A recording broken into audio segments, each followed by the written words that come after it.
अगर आपका बच्चा टाइम से पहले पैदा हुआ है या जन्म पे उसका वज़न कम है तो एक सरप्राइजिंगली ऐसी टेक्निक है जो उस बच्चे के लिए बहुत हेल्पफुल हो सकती है, जिसका नाम है कंगारू मदर केयर।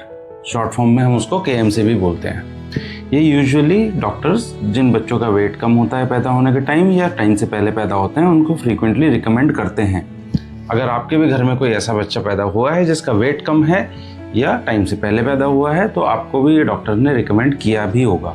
तो आज हम बात करते हैं कि कंगारू मदर केयर होता क्या है, कंगारू मदर केयर करना कैसे है, मतलब पोजीशन कैसी होनी चाहिए, KMC से बेबी को फ़ायदे क्या हैं, किन बेबीज को KMC की ज़्यादा ज़रूरत है, कौन कौन KMC कर सकता है, कितने टाइम तक KMC करना चाहिए, KMC करते वक्त किन बातों का ध्यान रखना चाहिए और कौन सी मिस्टेक्स नहीं करनी चाहिए, और लास्ट में वीडियो का सबसे इंटरेस्टिंग पार्ट, बहुत सारी मदर्स जो हमें पूछती हैं उनके डाउट्स KMC से रिलेटेड, बहुत इंटरेस्टिंग डाउट्स हैं। ये पार्ट तो आपने ज़रूर देखना है।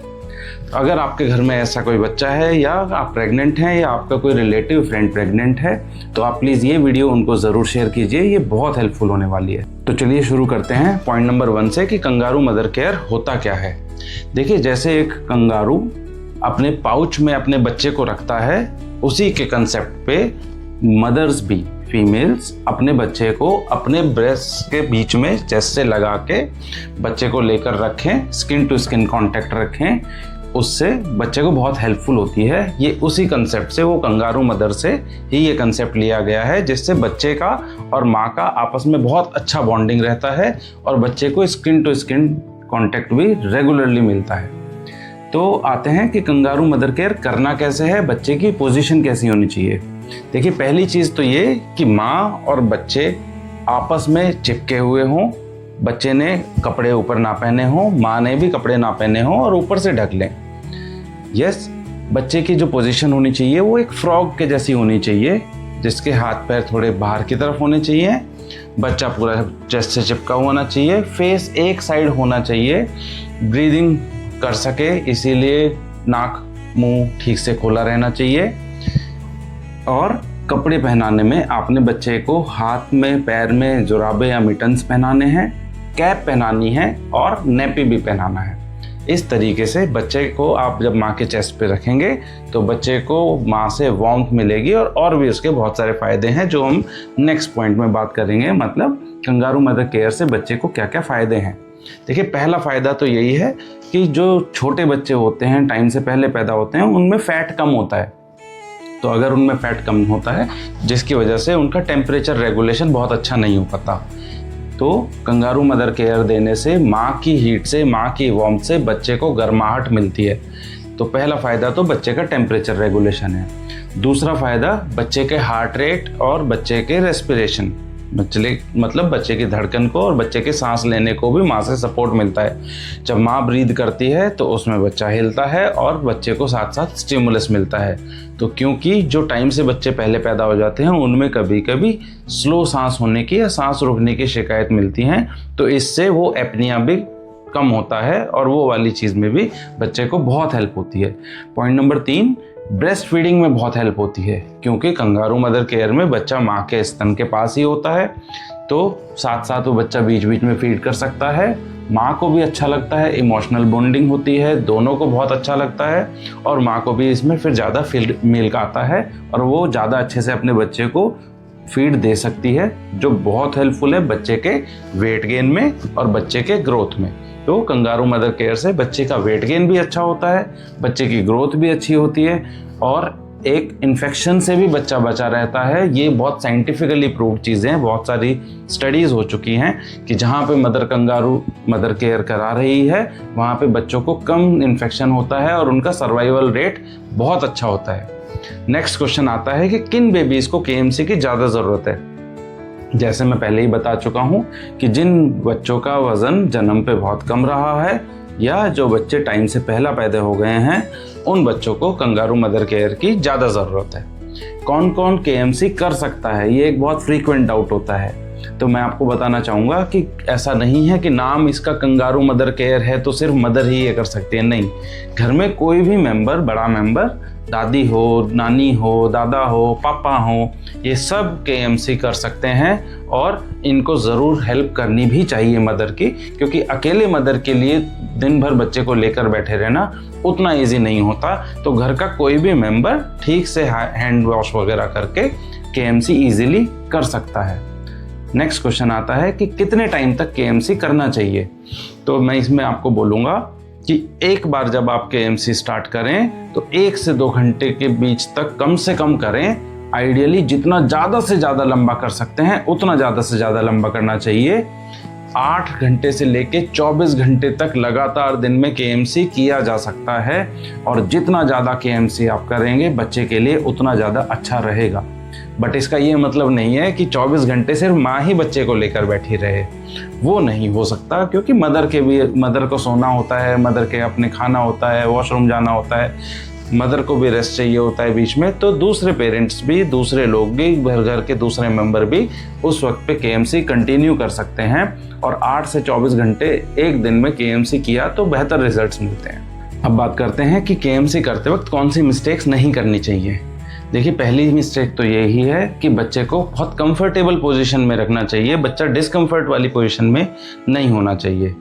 दूसरा, ऐसा नहीं करना है कि आप 15-20 मिनट के लिए केएमसी कर रहे हैं, फिर बच्चे को हटा दे रहे हैं, फिर बाद में फिर से 15-20 मिनट के लिए केएमसी कर रहे हैं, फिर बच्चे को हटा दे रहे हैं। इससे टेम्परेचर इम्बैलेंस बहुत फ्रीक्वेंटली होते हैं। बार बार हटाना और बार बार लगाने में टेम्परेचर सडन चेंज होता है बच्चे का, तो वो भी आपने नहीं करना है। तीसरा, बच्चे का माउथ, बच्चे का नोज़ एक साइड पे रहे, ओपन रहे, इस बात का बहुत ख्याल रखना है। बच्चे के हाथ पैर ढके रहें, बच्चे का सर ढका रहे कैप से, ये भी बहुत इम्पॉर्टेंट है। अब अगर बच्चे को दूसरे ट्रीटमेंट्स की भी ज़रूरत है और वो ना करके आप सिर्फ ये सोचें कि केएमसी करना है, वो भी गलत है। बच्चे को सपोर्ट भी देना बहुत ज़रूरी है। ऐसा नहीं होना चाहिए कि बच्चे के नेक के स्पाइन को, बॉडी को आप पीछे से ठीक से सपोर्ट ना करें। तो इस तरह की कुछ मिस्टेक्स आपने अवॉइड करनी है और एक बेहतर केएमसी आपने फिर करानी है। अब आ जाते हैं वीडियो के सबसे इम्पॉर्टेंट पार्ट पे, ऐसे डाउट्स जो बहुत कॉमनली मदर्स हमें रेगुलरली पूछती हैं, और मैं आपको उनके आंसर्स भी बताऊंगा। फटाफट शुरू करते हैं मदर्स के ये वाले डाउट्स। मदर को सबसे पहला डाउट होता है कि क्या सिजेरियन के बाद भी मदर केएमसी करा सकती है। तो इसका आंसर है हाँ, सिजेरियन सेक्शन हुआ है तो भी मदर कंगारू मदर केयर करा सकती है। बस हमने उतना ध्यान रखना है कि मदर कंफर्टेबल रहे, उसका पेन, उसकी पोजीशन, ये सब चीज़ें अगर मेडिकली मदर फिट है तो डेफिनेटली वो कंगारू मदर केयर करा सकती है। क्या केएमसी के लिए कोई स्पेशल बेल्ट या कोई रैप लेना बहुत ज़रूरी है? ऐसा नहीं है। देखिए, वैसे मार्केट में केएमसी के लिए बेल्ट, रैप, ब्लाउज, इस तरह की बहुत सारे क्लोथ्स अवेलेबल हैं, बट ज़रूरी नहीं है कि अगर आप वो अफोर्ड नहीं कर सकते तो वो लें। आप बच्चे को दूसरे तरीके से अपने चुनरी, अपने कपड़े, अपने ब्लाउज से भी ढककर रख सकते हैं और उनसे भी आप उसको सपोर्ट दे सकते हैं। बस इतना है कि बच्चे को सपोर्ट चाहिए। पॉइंट नंबर 3 कि क्या केएमसी को नर्सरी और निक्कू में अगर बच्चा है तो भी कराया जा सकता है? जी हाँ, बिल्कुल। अब बहुत सारे नर्सरी, बहुत सारे निक्कू ये कराते हैं। ये रिकमेंडेड भी है कि अगर बच्चा उतना स्टेबल है कि उसको मदर के पास रखा जा सके तो ज़्यादा से ज़्यादा देर मदर या फादर नर्सरी निक्कू में भी बैठ के केएमसी करा सकते हैं। इनफैक्ट अब तो बच्चे जो वेंटिलेटर पे या सीपैप पे होते हैं और उनको डॉक्टर की एडवाइस के साथ केएमसी अगर फिजिबल है तो वो भी कराया जाता है। बट ये हर निक्कू का, हर नर्सरी का अपना अपना अलग अलग प्रोटोकॉल होता है। एक डाउट आता है कि केएमसी के बीच में फीडिंग कर सकते हैं क्या? जी बिल्कुल। केएमसी का मेन पार्ट ही ये है कि बच्चा माँ के पास रहे और माँ बार बार बीच बीच में उसको फीडिंग करती रहे। तो केएमसी के बीच में फीडिंग कंटिन्यू कर सकते हैं, करनी भी चाहिए। केएमसी के टाइम बेबी सो रहा है तो क्या केएमसी बंद कर देनी चाहिए?